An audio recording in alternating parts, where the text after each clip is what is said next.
this week's episode of the Bill Duffield Show. But honestly, it's also about, my businesses, my business in Wheaton has been successful because of the community. So it's me, giving back to the community that put me in this, this position to be able to help. Welcome to episode 3 of the Bill Duffield Show. This is a new bi-weekly podcast where I interview community leaders across the United States. Today's interview is with my good friend Omar Lazo. Omar is a community activist and small business owner from Wheaton, Maryland. Omar is very active in the community. He sits on numerous boards, including Montgomery College. He's president of the Wheaton-Kensington Chamber of Commerce and is also president of the Montgomery County Latino Democratic Club. In this interview, we're going to talk to Omar about what it's like serving your community through boards and committees. Welcome to the show, Omar. Thank you, Bill. It's a pleasure to be here today. Yeah, definitely excited to have you on and talk about being on boards and different things like that. Well, I definitely have a lot of experience with boards and a little too much sometimes, I feel. Yep, and we'll definitely get into that. But for starters, can you share a little bit about what inspired you to start serving your community? I think for me, I just grew up, with my family. My family always taught me, my parents, and honestly, my aunts, uncles, folks around me that, they always gave back to their community. We were, my parents came here in the early 70s and, they created a life for themselves, looking for a better opportunity, started their businesses, and, a lot of family members that started businesses back in the 70s and 80s. And we were always giving back, to the community, whether it was donating to schools or, picking up items, clothing, medicine for disaster relief. And so it's something that I grew up in, and, I've kind of just, carry the torch and continue with that, what I was raised with. So I think that's where a lot of the spirit of giving back comes from. But it's also that has to come naturally to you. There's some people that just enjoy, giving back to the community. I can definitely relate to that. I've been very active in the community since high school. I was a police explorer for like all throughout high school and all that. And then I did some volunteer stuff and got into politics, and just always been passionate about helping people and making a difference. Yeah, you just reminded me, I was a safety patrol when I was in elementary school. Yep, I did that. Yep. It goes back far. Like I said, it has something for some folks. It just comes naturally. And Yep. obviously, watching my family growing up, it just added to that, and now it's kind of on steroids. So Yep. Yep. So let's kind of go back to the beginning. What was the first board that you ever served on, and how did you get involved? So, I have a restaurant, a family restaurant. We opened in 1989. We're about 37 years here in Wheaton, Maryland. And, back then, there was somebody who I think still works for the county, Pete McGinnity, and Anna Van Balen, who was in charge of the mid-county services, the local regional director for this area. And they would come to my restaurant for lunch, and and one of the they were always inviting me to these meetings. And as a restaurant owner and business owner, it's hard to get away and dedicate some time. But on one of these things, he invited me to something called the Wheaton Redevelopment Advisory Committee. And ironically enough, the background that you see is Wheaton, and it's actually on this side. That's a plaza that we have that's part of that. Eventually, over a decade later, would become the redevelopment. So I went to this meeting, and I listened in, and they were talking about the redevelopment of Wheaton and looking for community input. And they talked about they were representing the community. And one thing I noticed, if you know anything about Wheaton, it's even back then. I'm talking about 12, 15 years ago. It was pretty diverse, and it's still one of the most diverse areas. And I don't feel like there was a lot of diversity on that panel or on that board. And I think some of the things that they were saying were negative, but they weren't reflective of, what I was living and what I felt my community was living. And they mentioned, they're looking for new board members. So once I left that meeting, I kind of left and I said, look, a lot of the things that were said are not what I feel the community, wants or needs. And I asked Pete, how do I get on this board? And the rest is history. That's how I got started. That was my first board that I ever served on, and I served on there for many, many years. Awesome. So can you talk a little bit about what board members actually do? I'm sure it kind of varies between like what boards you're on. Can you kind of talk a little bit about that? Yeah, I mean, it just depends on the type of board that you're on, like let's say the Wheaton Redevelopment Advisory Committee, it's really just providing feedback. And at one point, right back there, the Metro's right back there. And at one point, they were talking about putting a platform over where the buses come through, and then eventually, hopefully, building like a hotel. Um, so it was providing feedback. Obviously, there's still a need, and we have a little bit more now with the recreation center in Wheaton, but we didn't really have Mhm. any space to do events or weddings or parties or whatever. But that board was more of a just being that, providing that input from the community. So we didn't have a lot of power or decision making. It's an advisory board.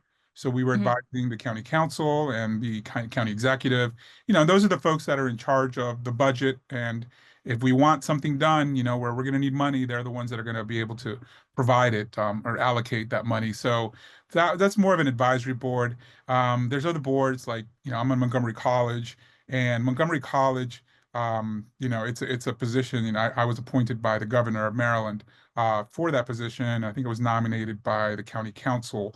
Um, but that's a little bit more financial and policy, and we're in charge of a 300, and I think it's around $380 million budget, and we're the ultimate authority at Montgomery College. And below us is the president, which we hired, and I was involved in that process of interviewing and finding the candidates, looking at the candidates, and eventually hiring. Negotiating regarding the salary, the compensation, and then Mhm. from there, it's a lot of policy.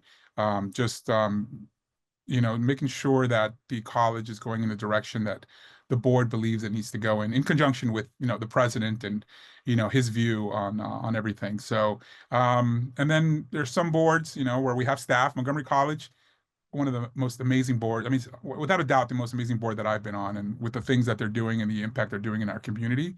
But we have a full staff there, so if I need Mhm. something, need a report, I just, talk to staff, and it gets done. Meanwhile, I'm on other things like the Latino Democratic Club. We do have board members as well, but it's a lot more hands-on, and that Mhm. is, recently I just talked to a couple of different congressmen, congresswomen, regarding a bill that's currently in Congress and going on to the Senate. So it's making phone calls, planning events, doing endorsements, but it's a lot more hands-on. And as the president, I am the head of that organization. So people reach out to me when we send letters out. We just sent a letter out to one the Congress members, and the letter was addressed from myself. Even though it was a decision, and it was noted that it was a board decision to send this letter out. But I am the face of that organization. So same thing with the Wheaton Kensington Chamber of Commerce. It's a little bit more hands-on. Um, Answering emails. People are reaching out to us. People want to do a ribbon cutting. People are bringing up issues with legislation. We work to make sure that we're Mhm. representing our local businesses. We have issues with parking right now.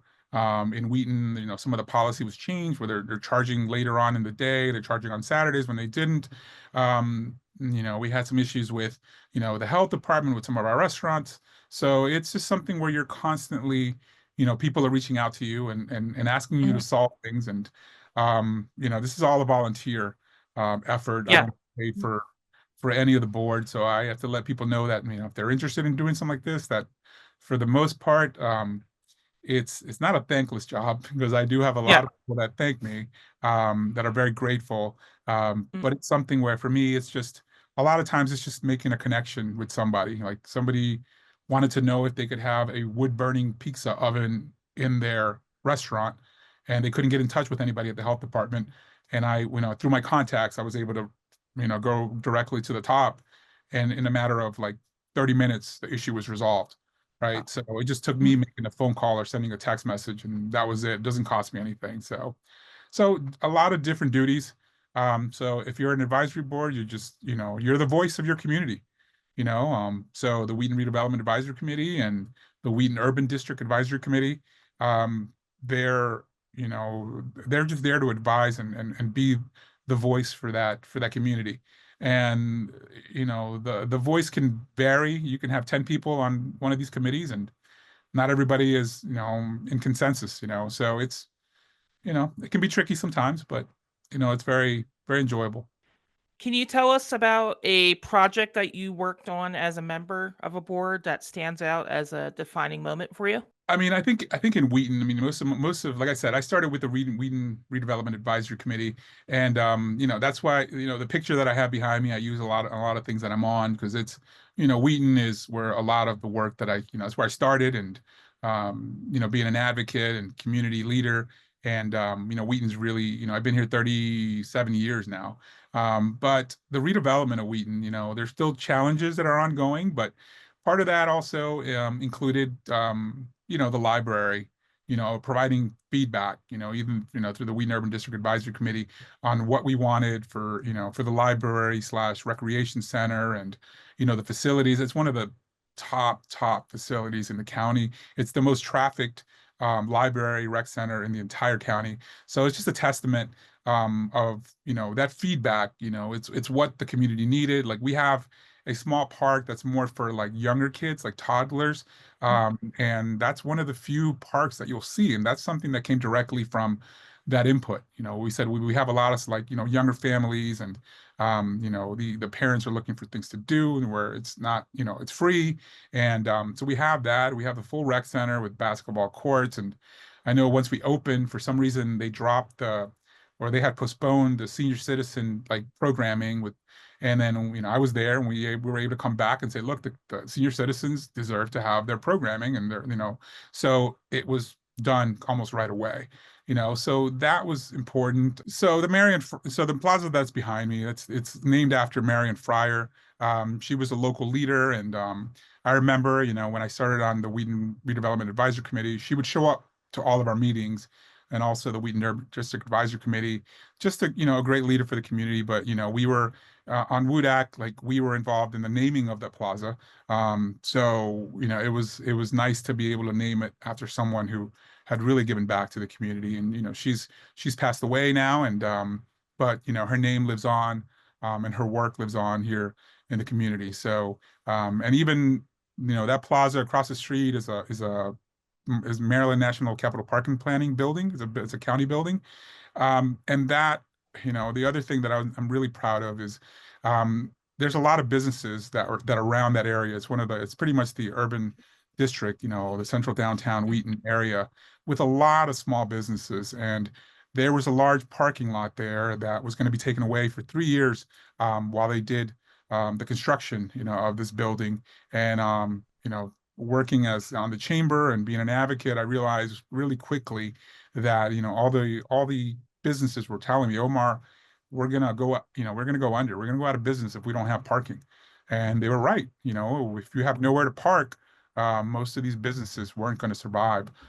So from there, we brought that feedback to the council, county council, county executive, and eventually, it turned into a grant, the Small Business Assistance Program. It was called Bill 612, because I testified for it so back in Mm, 2012, long time ago.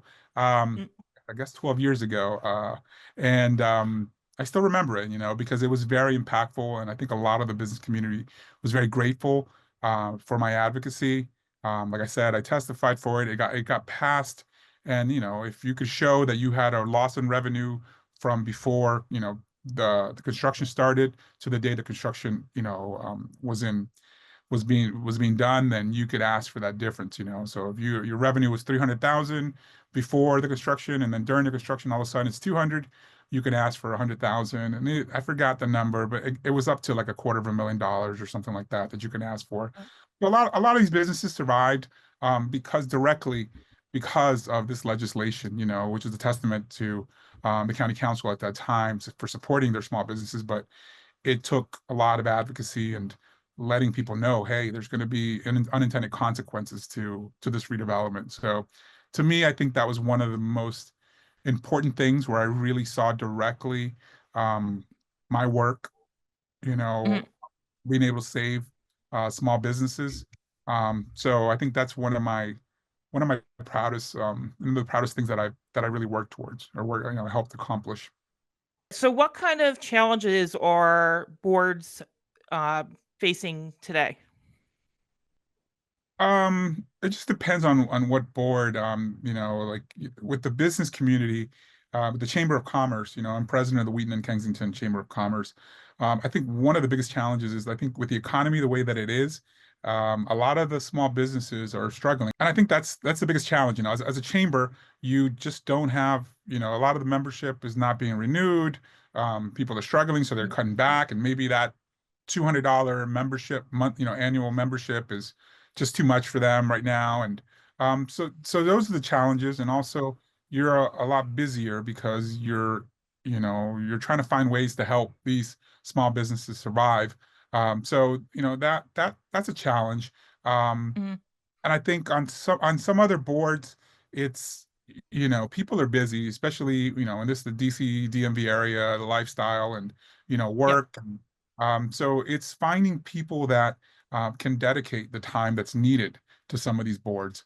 I'm on some boards where you have just a handful of maybe a couple of the board members that are dedicated. And it's not that they're not dedicated, they don't believe in the cause. A lot of times they just don't have the capacity or the time to be able Mhm. to vote. I mean, you have to devote some time. Some boards, it's 2 or 3 hours a month that you're devoting to it. Other boards like Montgomery College to me is a 10-hour a month, 12-hour a month between, representing the college at events, going to, 3 board meetings at one night, open session, closed session, public session. We'll have 3 different sessions in one evening. We'll arrive at 5 o'clock and leave sometimes at 9, 10. So it just depends. But the challenge I think for me is some of the Yep. boards are it's harder to get people to participate because it's a Yep. it's all volunteer based. So you also can't get too upset because you understand, look, it's everybody's volunteering. Some people can Yeah. volunteer more than others. um, but I think now with Zoom, it's a double-edged sword. I mean, it's good because it makes it easier, but it also Mhm. means I think the reason I'm on a lot of boards is because some of these things are just a 1 hour Zoom call once a month. Yeah. So but it's also, it allows us to get back, a lot more. Zoom is definitely a good tool. Yeah. And going back to Montgomery College, I know you also have to travel sometimes to like conferences and different things like that, right? Yeah, yeah, and honestly, there's certain things where um, you find a lot of times that you have a lot of folks that are retired that Hmm. are on a lot of these boards because they do have more free time to give back. Not everybody can be sitting there at 10 o'clock in the morning on a Zoom call or in person um, when they have a regular 9 to 5 job. So part of, the reason I can do a lot of this is I do have a couple businesses, and I have managers and I've delegated, and it opens my schedule up to do a lot of these things. But, I recently went to represent Montgomery College at the Association of Community College and Trustees it was in Seattle, Washington this year. Hmm. And I was there for 4 days. You had to fly up there. Um, I don't get paid, for that position, but they do cover any travel expenses, so Yep. airfare, hotel, food. Um, so I mean, but it's something that it's work, because especially if I'm over there and somebody is spending $5,000 on me to go over there because the conference also has a cost to it. I don't know, it's probably $2,000 to attend the conference for 4 days. Yep. Um, so I feel a responsibility. Hmm. I'm going to all the classes. They start at 8 in the morning. We end up at 5, and sometimes we have like a dinner or something with staff. And if the college is investing in me, I'm there. I'm taking notes, Yep. and when I come back, I'm there to share everything that I learned with my other colleagues, and so it's something that Yep. personal to me. If somebody's investing in me, I want to make sure that I'm doing right by them, and I'm doing right by the college, which is the students, staff, and community. All right. So, what has serving on these boards taught you about serving your community? I think the biggest thing that serving on these boards have taught me is the importance of representation. It's important to have people from all walks of life, from ethnic background to socioeconomic, to religion, um, so many different things that it's just so important because decisions, like big decisions, are being made at a lot of these boards, um, and if we're not there, then we get left out. And I Mhm. think my passion for this has been that, and there's certain things where I'm like, okay, I'm a Latino, I'm on there representing Latinos. Others, I'm there representing um, the business community. I'm just strictly just representing the area, the Wheaton community. It's just, which includes everything, socioeconomic, um, religion. We have, synagogues, we have churches, we have temples, we have, so it's that representation and interacting with all of these different, folks. Literally right now, I just had a meeting with a rabbi about doing kind of like a fun project to bring kosher, like Tex-Mex Salvadoran food to the Wheaton area, or doing kind of like a pop-up event where working in conjunction with this rabbi, we can create kosher dishes that are Mexican, or Salvadoran, people that have never been able to try that are, that strictly follow, the Jewish religion and have never had a, enchilada or a Salvadoran pupusa, they can have one now, and so we're trying to see if that works out. But that's about me having that relationship in my community with other folks and having that trust where they can say, "Hey, Omar, you know what? I was thinking about this. There's a kosher restaurant that serves Chinese food. I was thinking maybe we could do something with Tex-Mex." And I was like, "Let's do it. Let's try. It doesn't hurt."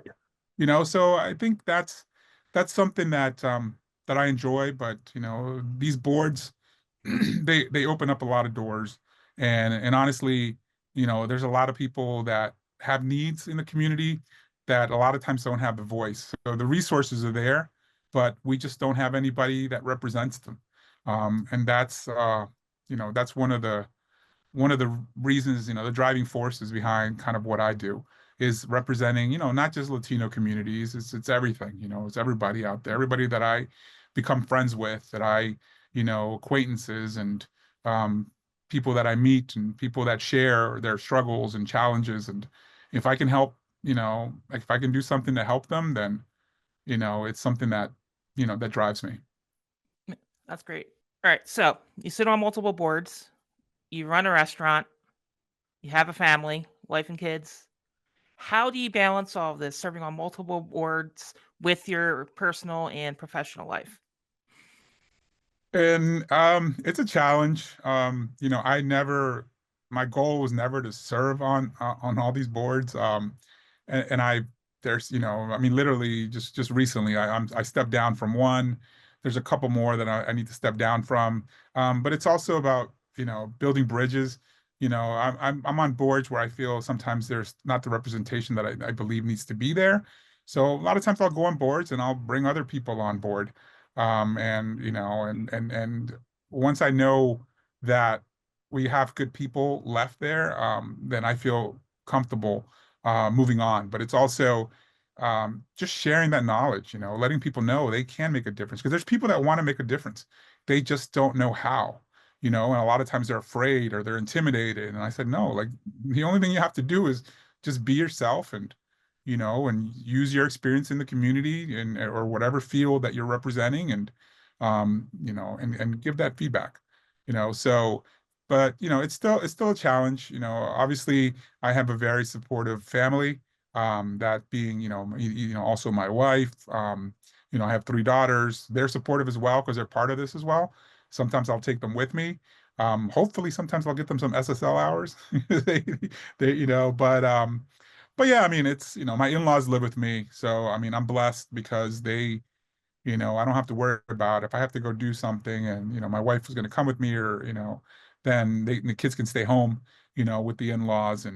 But honestly, it's also about, my businesses, my business in Wheaton, has been successful because of the community. So it's me, giving back to the community that, put me in this, this position to be able to help. So it's always a challenge. Um, the phone, your calendar is just, I share a calendar with my wife. So either, we all put everything on the calendar. So that's the main thing. If my wife wants to go out to dinner with her friends, with our friends, um, she'll put whatever, Saturday night, 8 o'clock, dinner with so and so. And that way I know that I'm not scheduling anything at that time. Um, and so I share, we share a schedule, and we do our family things too, and you make time for family as well. But it's just time management. So you kind of touched on this a little bit, but what advice would you have for someone who wants to serve their community but isn't sure where to start? Oh, so the advice I would have them is like, start small. I mean, start local. I mean, it could be, if you have a home, it could be the homeowners association, right? If you have a local library, it could be something there. But look at your local government. There's a lot of committees and boards, and depending on how big the area that you live in, if it's an urban, area or rural, but there's always something, there's always something, organizing the Labor Day parade, they're looking for volunteers and they have a board for that, or whatever if you have a disability, look for organizations that are looking for impact, looking for, feedback, from the, communities with disabilities. So, it's looking at what your passion is as well. Um, if it's animals, then look at the ASPCA, or look at, doing something that you're going to enjoy, because honestly, you have to remember this is a volunteer opportunity. So you have to be enjoying it as well. Otherwise, you're not going to dedicate the time or the passion that's needed.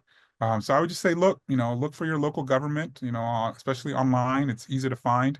There's always something somewhere where they're always in need of that feedback.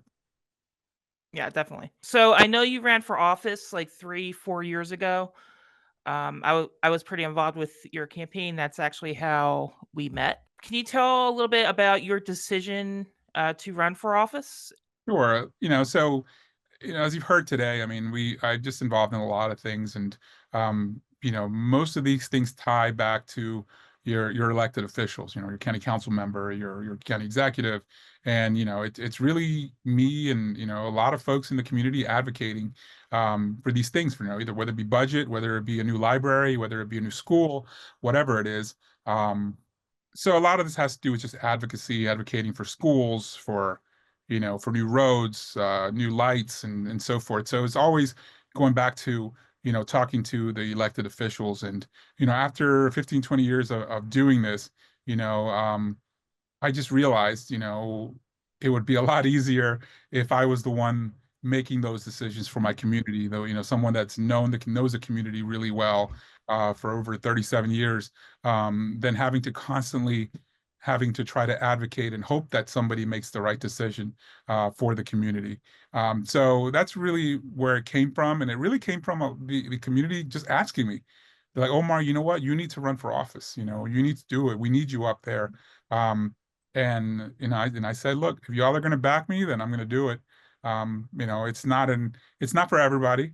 It's a lot of work. I ran a campaign for over a year, and Mhm. morning to evening, and it was something where walk, just 1,000 miles, knocking doors, and going to events, filling out questionnaires. It's a full-time job. Um, so in the end, I didn't win that race.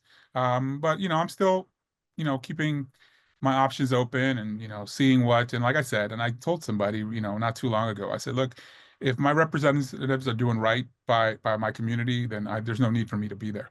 You know, Yeah. um, but it's something where, I ran because it was an open seat, it wasn't an incumbent. And that's why I decided to run at the time. And anybody that's looking to give back, I mean, it's a great way to give back, but it's definitely not for for everybody, because it's a very intensive job, and it's nonstop. Once you become a council member or a county executive, you're just Yeah. problem solving all the Yeah. time. It's a Um, full which- time. It's a yeah, full time job for a reason.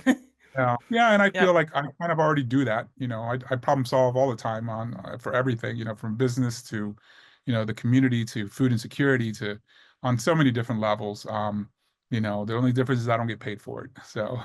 Yeah. So, what advice would you have for someone who's considering running for office? I really, me personally, I think it's important for you to really know the community that you're trying to serve. I mean, there has to be a passion behind it. Um, a lot of times unfortunately, I see people that run that are either looking for a job, or, because I had a lot of people, even in my race, I had like 8 people, 9 people running. And, Yeah. there was, a couple folks that I'd never didn't know who they were, never heard of them. You learn later they had just moved to this area from some other state, and you're just like, okay, so you have people that don't really know the community, but they want to run for office to represent the community. So it's kind of odd, but to me, it's more important that that person really knows the community that they're trying to serve. Mhm. Knows the people, and like I said, that's religion, that's ethnic background, that's socioeconomic. There's so many different facets to this community that's elderly. So it's just youth, so it's something where it's to me, I think it's important to get connected. So, Yep. someone running for office, and I've given that advice to other folks, like, start serving on boards, start volunteering, um, really know, the needs, because I think the most important to me for a representative, most folks don't go to study to become a council member, right? There's nothing at the university where you're taking classes on how to become a council member, or a congressman or congresswoman. It's really you knowing that community and the needs, and being able to fight for that community. And I think that's the most important thing, is someone who truly cares about serving, and serving that community. So I think that's the most important thing. So get involved, um, network, meet people, talk to your elected officials, find out what the issues of that community are. When I was running for office, I got a questionnaire regarding 5G, antennas, I wasn't that knowledgeable on 5G antennas at the time. But obviously it's something that affects the community, and I did a lot of research, and, I know a lot about 5G antennas now, so it's, I think it's just getting involved is the first step, and Yep. everything else kind of comes naturally. Just don't be afraid to reach out to folks. A lot of folks that's their job, is to listen, to their stakeholders, the constituents. Yeah. I definitely agree that running for office, especially local office, it shouldn't be about having a job. It should be about serving your community, and public service. Yeah. Yep. So, And I met a lot of great people. I mean, there's a lot. yep. We're especially, here in Maryland, and we have a lot of great public servants, and um, Yep. and you can see when people are passionate about what they're doing, and and you get everything. You meet some people that are, and some people that are just, it is their Yep. job. But sometimes they're, maybe even if it's their job, sometimes they're good at their job, right? They're really Yep. listening, trying to, make sure they're out there in the community, and they're knocking doors, and they're talking to people, and that's part of it as well. Um, Yep. but it's a good way to give back. Yeah, definitely. All right, that's going to be it for this episode. I want to thank Omar for coming on this week to be a guest. Oh, thank you, Bill. I really enjoyed it, and I'm looking forward to this podcast, and your future podcasts. And I congratulate you for taking on this initiative, and I've enjoyed the previous podcast, and I'm sure I'll enjoy the future ones. Thank you. I really appreciate that. And if you guys are really enjoying these episodes, and you want to help out, please share it with your friends, family, colleagues, just to help spread the word, because it is a new podcast. We are on Apple Podcasts, Spotify, and YouTube. So with that, thank you all so much for watching. I really appreciate it, and have a good one, everybody.